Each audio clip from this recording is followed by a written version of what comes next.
प्रिय विद्यार्थियों, स्वागत है आपका एक बार फिर। इस वीडियो के माध्यम से मैं आपको मीन अथवा माध्य की गणना जो है उसको कैसे कैलकुलेट कर सकते हैं उसके बारे में आपको बताने जा रहा हूं।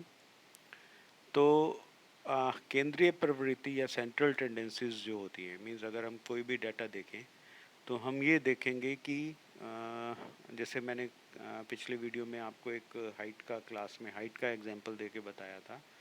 तो उसमें अगर हम देखें तो बहुत कम हाइट वाले भी बहुत कम व्यक्ति होंगे और अत्यधिक हाइट वाले जिनकी हाइट एबनॉर्मली बहुत ज़्यादा होगी उन विद्यार्थियों की संख्या भी बहुत कम होगी। तो जो एवरेज है, जैसे कक्षा में आपकी 5 फुट 6 इंच 5 फुट 7 इंच के आसपास आपको ज़्यादातर विद्यार्थी मिलेंगे और जिन विद्यार्थियों की हाइट 5 फुट या उससे कम है वो आपको 1 या 2 विद्यार्थी ऐसे मिलेंगे, या ऐसे विद्यार्थी जिनकी हाइट जो है 6 फुट 3 इंच 4 इंच होगी, शायद एक आधा ही कोई कक्षा में होगा। तो यूजुअली जब कोई भी डाटा है उसके अंदर ज़्यादातर जो फ्रीक्वेंसी है वो मध्य के आसपास जो है उसकी ज़्यादा होती है। तो अरिथमेटिक में अगर हम जिसको हम एवरेज कहते हैं, स्टेटिस्टिकली भाषा में अगर हम कहें उसको, सांख्यिकी की भाषा में, तो उसको हम माध्य कहते हैं या मीन कहते हैं। तो जो अरिथमेटिक मीन है वो नापने के लिए एक सिंपल सा इसका एक फार्मूला है।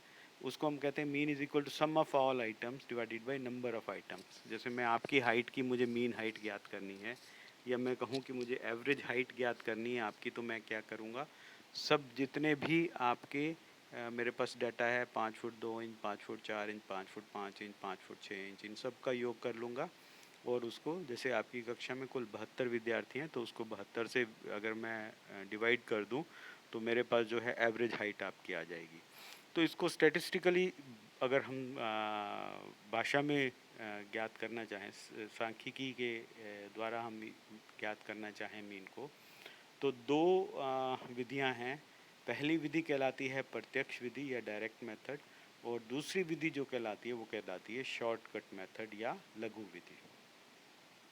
तो प्रत्यक्ष विधि द्वारा जब हम मीन ज्ञात करते हैं तो इसमें सबसे पहले हम क्या करते हैं कि इसका एक सूत्र है x बार। तो मीन जो है उसको हम x के ऊपर एक डंडा लगाकर, जैसा ये आप इस पेज पे देख पा रहे होंगे, x बार, x के ऊपर डंडा लगाते हैं उसको बोलते हैं x bar is equal to sigma x upon n।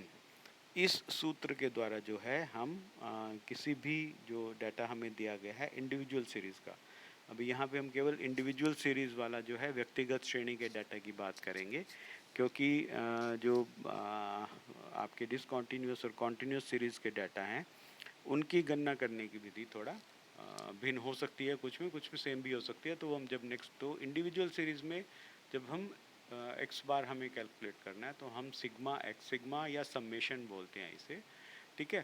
तो एक्स बार, जहाँ पे एक्स बार का मतलब है मीन, सिग्मा है जो सम है, एक्स हमारी जो ऑब्जर्वेशंस हैं, जैसे हाइट के बारे में बात की है हमने, और एन जो है वो है टोटल नंबर ऑफ ऑब्जर्वेशंस। जैसे हमने 72 विद्यार्थियों की हाइट का मीन ज्ञात करना है तो एन हमारा 72 हो गया यहाँ पे।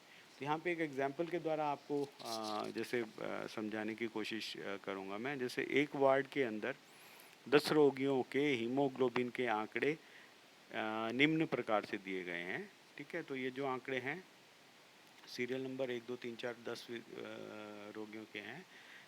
पहले रोगी के अंदर 5, दूसरे के अंदर 6, तीसरे के अंदर 7, चौथे के अंदर 5 4 9, ये हीमोग्लोबिन की प्रतिशत मात्रा है, ये आंकड़े दिए गए हैं। तो इसके अंदर हम पहले, सबसे पहले जो है सिग्मा एक्स, समेशन एक्स ज्ञात करेंगे। तो उसके लिए हम क्या करेंगे, जो 5 + 6 + 7 + 5 + 4 जितने भी हीमोग्लोबिन प्रतिशत की मात्रा है उसको हम जोड़ कर लेंगे। तो सिग्मा एक्स हमारा यहाँ पे हो गया 68, और एन टोटल हमें 10 रोगियों के आंकड़े दिए हैं तो 10 से उसको डिवाइड कर देंगे तो एन हमारा यहाँ पे हो गया 10। तो सिंपल फार्मूला हो गया X bar is equal to sigma X upon N. Sigma X हमारा 68 आया, एन हमारे पास 10 दिया गया है। तो इस प्रकार से जो है हम 6.8, तो 6.8 जो है आपके हीमोग्लोबिन की मीन वैल्यू हम 10 रोगियों की हमने ज्ञात कर ली।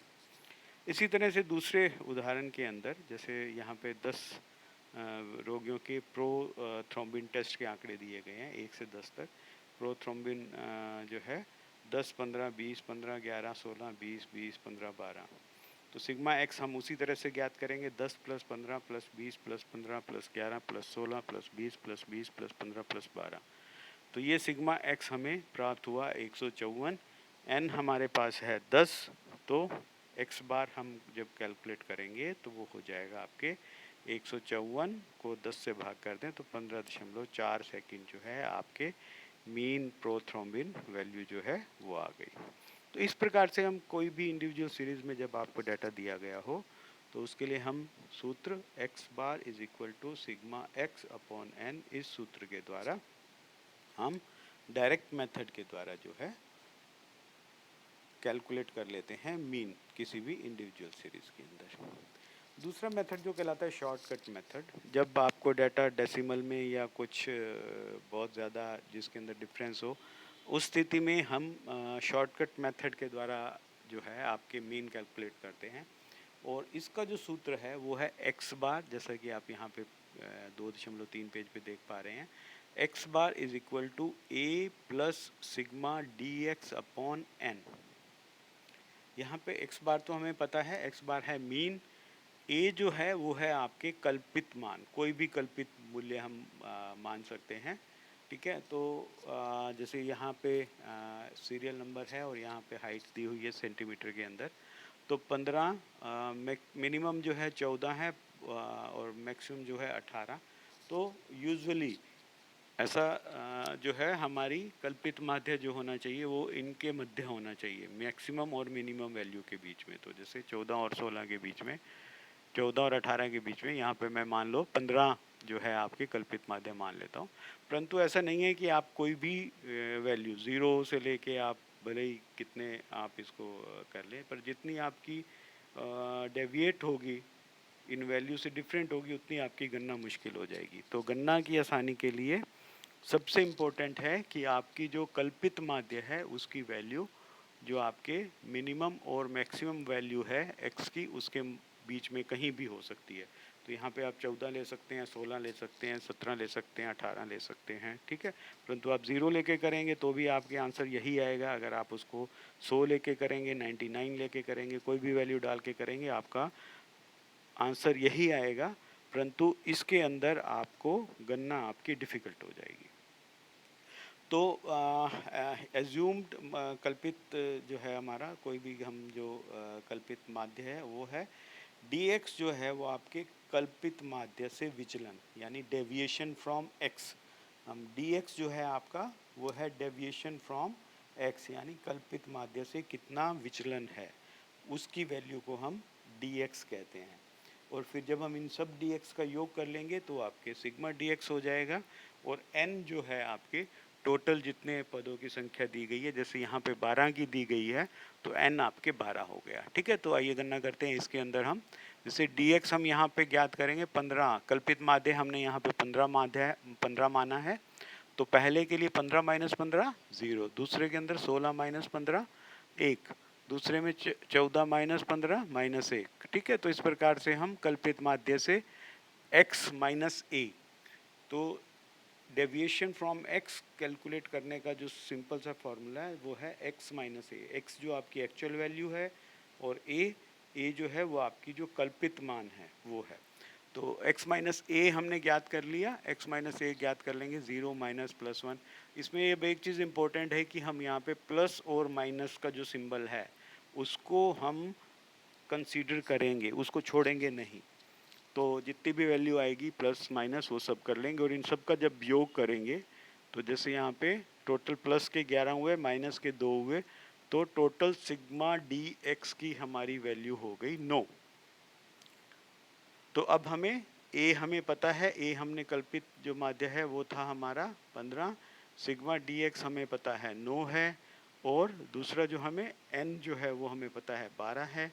तो x बार है वो इज इक्वल टू हो जाएगा 15 प्लस 9 बटे 12, यानी 15 प्लस 3 बटे 4 या 15 प्लस 0.75 यानी 15.75 सेंटीमीटर।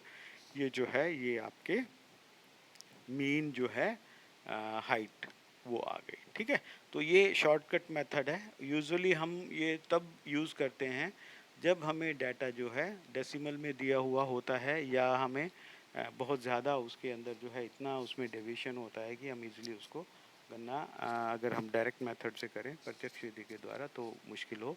उस परिस्थिति में हम शॉर्टकट मेथड के द्वारा मीन की जो गणना है वो करते हैं। ठीक है, तो इस प्रकार से आप जो है इसी एग्जाम्पल को आप डायरेक्ट मेथड से गणना करके देखिए और फिर देखिए कि क्या आपके रिजल्ट भिन्न आ रहे हैं। नहीं, आप देखेंगे दोनों मेथड से जब आप गणना करेंगे तो आपके आंकड़े दोनों में सेम आ रहे हैं। ठीक है, तो एक और उदाहरण है, जैसे यहाँ पे इस तालिका में आपको अगर मैं बताऊँ तो इस उदाहरण को, जैसे साइज़ ऑफ आइटम 2 3 4 5 6 7 8 9 10 11 12 13, और अच्छा ये आपके फिर दूसरी सीरीज़ का एग्जांपल आ गया। तो यहीं तक हम दूसरा जो आपके इंडिविजुअल सीरीज़ का है, ये दो तरह से आप कोई भी एक मैं अभी आपको एक असाइनमेंट देने वाला हूँ, उस असाइनमेंट में आप मीन ज्ञात करेंगे दोनों मेथड से, डायरेक्ट मेथड से भी और दूसरा शॉर्टकट मेथड से भी। तो नेक्स्ट वीडियो में आपसे बात करूँगा मैं कि किस प्रकार से हम डिसकंटिन्यूस सीरीज़ और कंटिन्यूस सीरीज़ के अंदर मीन को ज्ञात करते हैं। तब तक के लिए थैंक यू।